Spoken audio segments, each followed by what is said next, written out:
दिल्ली के रेवेन्यू पर भी बहुत बुरा असर रहा है इन दिनों। 2020-21 को देखें पिछले साल, तो जो हमारा बजट एस्टिमेट था उससे हमें 41% रेवेन्यू कम मिला। उसका नुकसान ये हुआ कि सैलरीज और कोविड रिलेटेड खर्चों को छोड़कर बाकी सारे खर्चे लगभग पूरे साल रुके रहे। 21-22 में देखें तो जो बजट एस्टिमेट्स हैं उनसे अभी 23% नीचे हैं। हम अभी भी 23% नीचे कलेक्शन चल रहा है, जबकि हमने इस साल के लिए बहुत मॉडरेट बजट एस्टिमेट रखे थे, पिछले साल से भी कम एस्टिमेट रखे थे। उसमें भी 23% नीचे चल रहा है टैक्स कलेक्शन, जितना अभी तक होना चाहिए था उसके मुकाबले। तो ये सबके लिए चिंता की बात है। इसीलिए सरकार ने अभी सैलरी और कोविड रिलेटेड खर्चे या हॉस्पिटल रिलेटेड खर्चों को छोड़कर बाकी सब खर्चों पर बहुत अंकुश लगा रखा है। बहुत ही रोक रोक के खर्चा सरकार कर रही है जहां भी खर्चा हो रहा है। अगले साल से जीएसटी का कंपनसेशन भी बंद हो जाएगा, दिल्ली सरकार को मिलना, देश भर को राज्यों को मिलना बंद हो जाएगा। दिल्ली सरकार को भी अगले साल से जीएसटी का कंपनसेशन मिलना बंद हो जाएगा। मैं बार बार इस बात को दोहराता रहता हूं कि केंद्र सरकार से दिल्ली सरकार को ना तो फाइनेंस कमीशन के तहत जो सेंट्रल टैक्सेस के शेयर में 42% मिलता है, सेंट्रल टैक्सेस के कलेक्शन में से 42% राज्यों को दिया जाता है, वो दिल्ली को नहीं दिया जाता।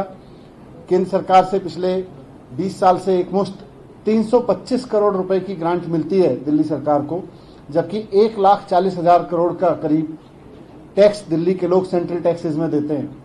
तो ये सारी स्थिति इसलिए क्योंकि कोविड के चलते, लॉकडाउन के चलते इकोनॉमिक एक्टिविटीज लो हैं और उसकी वजह से टैक्स भी कलेक्शन लो है। आने वाले समय में और भी टफ रहेगा सभी सरकारों के लिए, लेकिन दिल्ली सरकार के लिए क्योंकि केंद्र सरकार से कोई मदद नहीं मिलती है, इसलिए सरकार ने खर्चों पर पूरी तरह से अंकुश लगाया हुआ है। अभी इस साल की रेवेन्यू पोजीशन में मैं देखें, मैंने ओवरऑल बोला 23% नीचे है, जिसमें जीएसटी का कलेक्शन अभी तक जितना होना चाहिए था उसमें 23% नीचे है। वैट का कलेक्शन जितना होना चाहिए था उसमें 25% नीचे है। एक्साइज का कलेक्शन जितना होना चाहिए था अभी तक उसमें 30% नीचे है। स्टैंप के कलेक्शन में 16% नीचे है और मोटर व्हीकल के कलेक्शन में 19% नीचे है। तो ये अभी तक की पोजीशन मैंने आपके सामने रखी। इस बीच एक अच्छी पहल दिल्ली सरकार ने की थी नई एक्साइज पॉलिसी लाने की। नई एक्साइज पॉलिसी के तहत रेवेन्यू बढ़ाने के प्रयासों को अच्छी सफलता मिली है।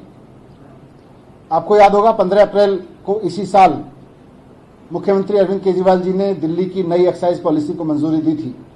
उसमें बहुत बड़े रिफॉर्म किए थे और इस आधार पर किए थे कि दिल्ली में एक्साइज रेवेन्यू की बहुत बड़ी चोरी का हमारा अंदेशा था, आकलन था, और वो चोरी रोकने के जितने भी प्रयास किए जा रहे थे, डिपार्टमेंटल लेवल पर जितनी सख्ती की जा सकती थी वो की गई। उसके बावजूद कहीं ना कहीं ये समझ में आ रहा था कि एक्साइज के रेवेन्यू की काफी चोरी हो रही है। तो नई एक्साइज पॉलिसी में इसको बेस बनाया गया था और देश की राजधानी होने के नाते जितना लिकर कंजम्पशन एवरेज दिल्ली में रहता है उसके हिसाब से हमारा आकलन था कि रेवेन्यू का कलेक्शन बहुत कम है।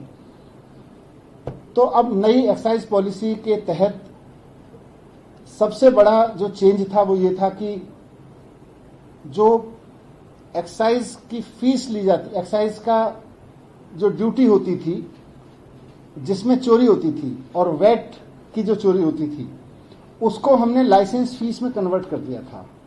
अभी तक लाइसेंस फीस बहुत नॉमिनल होती थी, 8 लाख रुपए, 10 लाख रुपए की, और उसके बाद फिर 300%, 250% की एक्साइज फीस होती थी, वैट होता था। हायर रेट्स होने की वजह से उसमें चोरी का इंसेंटिव था।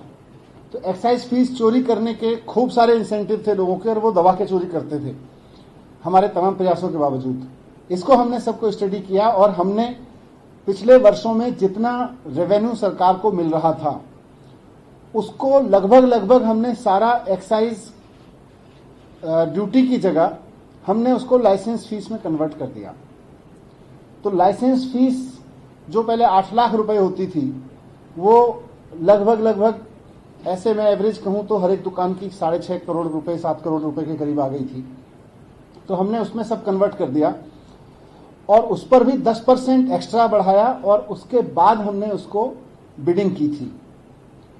जब मैंने प्रेस कॉन्फ्रेंस की थी नई एक्साइज पॉलिसी की, हमारा आकलन था कि लगभग 2 से 2.5 हजार करोड़ रुपए रेवेन्यू उससे ज्यादा मिलेगा।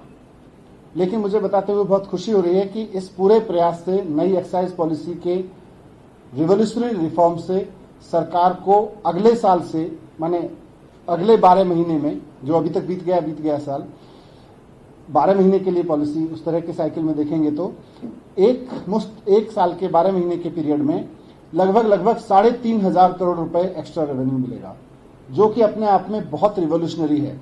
क्योंकि इतना रेवेन्यू अभी तक हम मान सकते हैं कि लिकर सेल तो इतने की थी, लेकिन वो चोरी हो रहा था। और वो कैसे चोरी हो रहा था, मैंने उसकी पूरी डिटेल मैंने पिछली बार रखी थी, फिर से थोड़ा सा अंडरलाइन कर देता हूं कि दिल्ली में 2016 के बाद अरविंद केजरीवाल जी की सरकार की नीति के कारण कोई नई शराब की दुकान नहीं खोली गई। पहले से जो दुकानें चली आ रही थीं, उनका पैटर्न ये था कि एक म्युनिसिपल वार्ड में 10-10, 15-15 दुकान भी थीं और बहुत सारे वार्ड्स में बिल्कुल दुकानें नहीं थीं। उनका पैटर्न ये था कि जहां भी वो दुकानें थीं, जहां भी दुकानें नहीं थी, वहां इलीगल दुकानें चल रही थी। 850 के करीब लीगल दुकानें पूरी दिल्ली में, लेकिन करीब 2000 दुकानें लोग इलीगली अपने घर से, गोडाउन से, चोरी छिपे किसी दुकान से चला रहे थे। उसको रोकने की हमने एक्साइज डिपार्टमेंट की सख्ती करते हुए बहुत कोशिश की थी और हमने उसमें जितनी भी कार्रवाई की, लगभग 7 लाख बॉटल शराब तो एक साल में पकड़ी थी। 1864 एफआईआर की थी और 1000 वाहन हमने जब्त किए थे। ये सब सख्ती करने के बावजूद कहीं ना कहीं यही पता चलता रहता था कि लिकर माफिया सक्रिय है और इलीगल तरीके से शराब की बिक्री कर रहा है, क्योंकि 300% की टैक्स चोरी उसका बड़ा इंसेंटिव था। इसलिए हमने सारी टैक्स को लाइसेंस फीस में कन्वर्ट कर दिया। अब सरकार को वो पैसा और उससे बढ़ा हुआ पैसा लाइसेंस फीस में मिलेगा। तो 20-21 तो बंद, एक तरह से लॉकडाउन ईयर था। 19-20 एक कंफर्म ईयर था, नॉर्मल ईयर कह सकते हैं। 19-20 के जो रेवेन्यू कलेक्शन था एक्साइज से, वो 6300, लगभग 6400 करोड़ रुपए था। उस 6400 करोड़ के अगेंस्ट सरकार को लगभग 10,000 करोड़ का रेवेन्यू मिलेगा, जो कि अपने आप में एक बड़ा जंप होगा। और ये इस बात को साबित करेगा कि सरकार ने जो नई एक्साइज पॉलिसी बनाई, वो और सरकार का जो आकलन था कि बहुत बड़े पैमाने पर लिकर माफिया एक्साइज चोरी कर रहा है, वो करता है। क्योंकि आज बहुत फेयर बिडिंग हुई।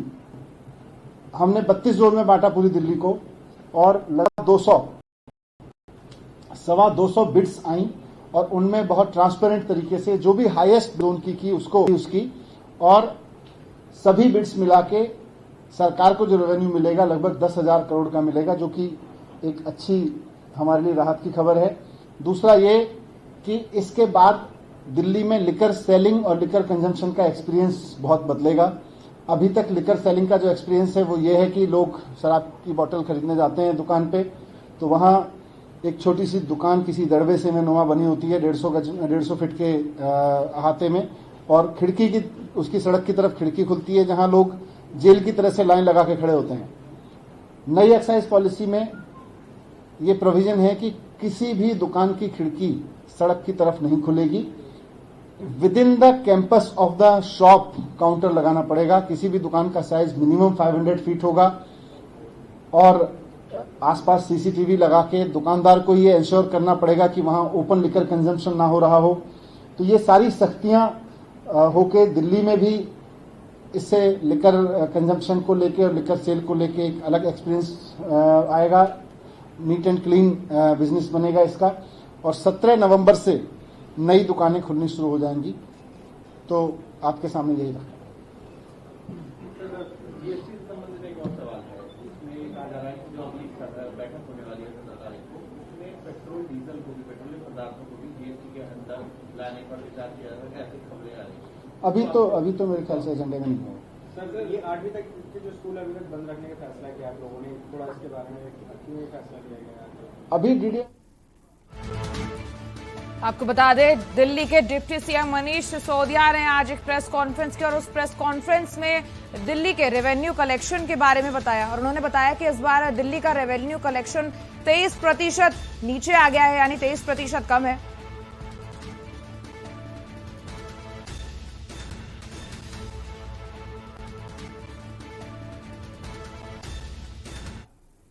और सीधे चलेंगे पंजाब, जहां